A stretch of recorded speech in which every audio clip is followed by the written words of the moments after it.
You know you can make 2 trips, right? I don't do push-ups for nothing. Look. I got this. Okay. Where is it? It's the hospital. Hello? Dr. Sakata, it's Beverly. They found matches for us. We're in a chain and it's happening soon. Oh, I'm so sorry for yelling in your ear. I'm sorry. Oh. Then when it's mine. Okay. I'll let him know. Thank you.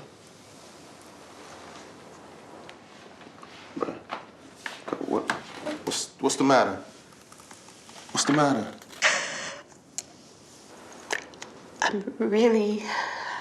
I'm happy. I'm happy for your recipient. I really am. I wanted to go first. Beverly, you're getting a kidney. I'm tripping, huh? Just a little bit. Just a little bit.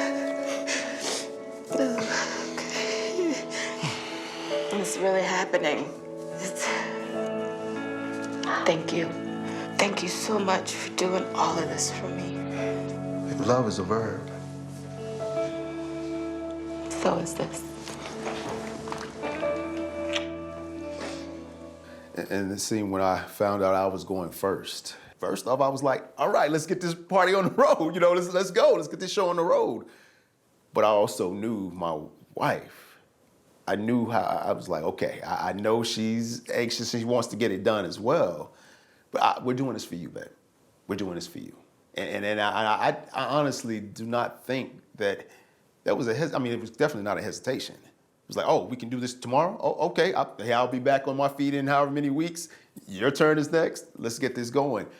But for her, the disappointment I feel like she felt, and I could hear it like on the phone call, that hurt.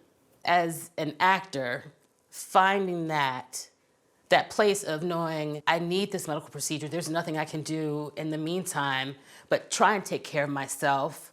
How do I pour that into her and make it work? Because she's waiting patiently. There's nothing she can do to speed it along.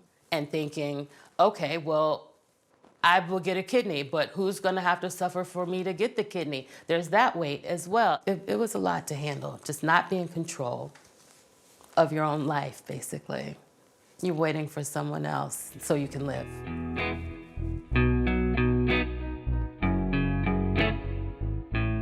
So I've had a patient recently, he was on dialysis for 20 years, and he was a great example. He exercised every day. You know, he was really tight with his diet. Being on dialysis restricts your diet to very few foods. You can't take much fluid because you've stopped urinating. So anything you drink, they kind of have to pull it off in dialysis, so you have longer sessions. So you restrict your food, your fluids. It's very difficult. Sometimes you have a blood type and you also have a certain HLA that is difficult to match. Many people have done their pink dot or whatever it is on their driver's license to be an organ donor. And so sometimes it takes time, and unfortunately you almost have to wait for that person to die who happens to be the right match for you, or the better term is compatible with you. But be hopeful. It's out of your control. Stay healthy, exercise, watch your diet, walk. When you're dealing with any type of medical illness, especially one that has an extensive waiting time, like 10 plus years for this life-changing intervention, you're gonna deal with all types of emotions. Depression is something that is not uncommon to see in this population, especially just with the social isolation and things that come with having to be attached to a machine for several hours a day, 3 times a week. And so we do a lot of time with just validating and normalizing the experience that our patients are having, encourage them to connect with the resources at their dialysis unit, because there typically is a dialysis social worker there that can provide those in your face, in the moment, psychosocial support and clinical interventions. And also some of our patients do have to take medications to help with their symptoms, and that's okay. What I've done to cope with waiting for the transplant is a number of different things. It started out some years ago when I began to experience fatigue. I decided to change my lifestyle. I quit my full-time job and I found a part-time job that was doable for me.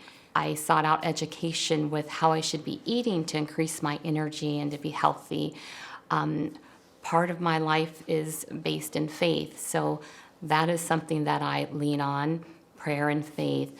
Other things I've done is there's been periods where I have had some emotional challenges with knowing I have this disease. I've sought out counseling. And I've sought out support. Not only that, I've found that there's a lot of help out there. I'm a part of the kidney walks that we do every year. I've been a kidney social worker, and I kind of secretly did that so that I could force myself to get more education. So that was pretty cool.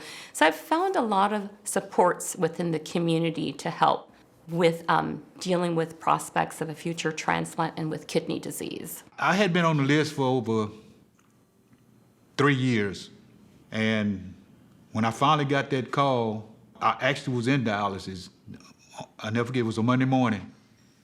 And that was a great news because when they told me, they said that you just hit the lottery.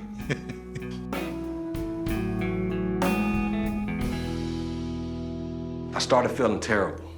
I tried to push through it, but eventually I couldn't push anymore.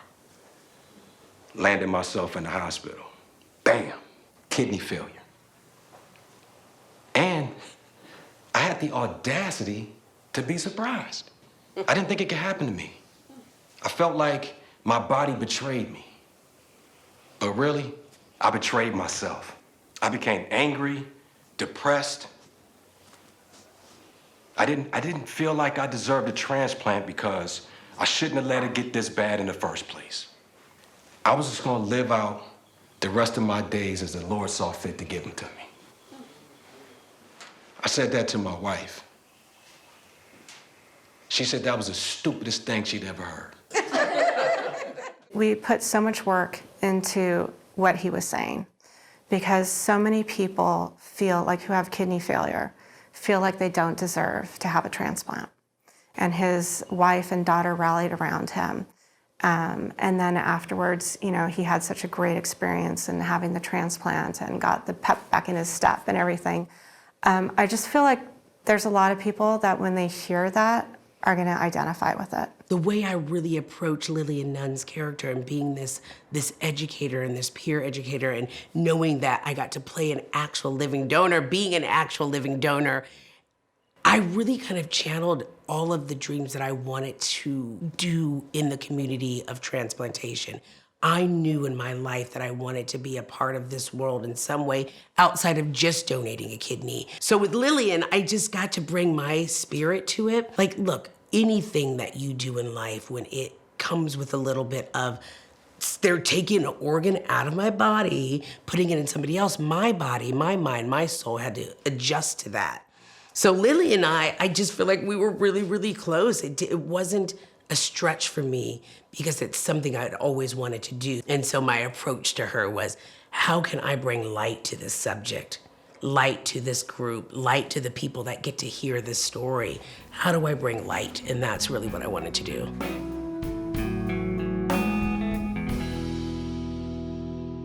The day of my surgery, by that evening, they had already gotten me up to walk.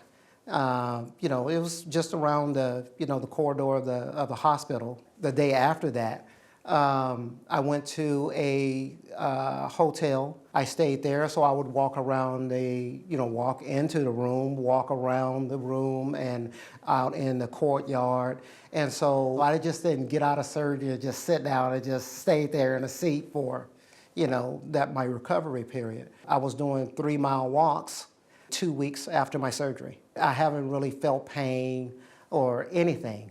So let's say 1 week after my surgery, I was, medication free. So I just listened to what their protocol was, and then I just stuck by that. The recovery time from a living donation is typically 2 months. Some people after 6 weeks feel very, very good, but it's still a big surgery. Although it's often done laparoscopically, you're still having all the same surgery inside.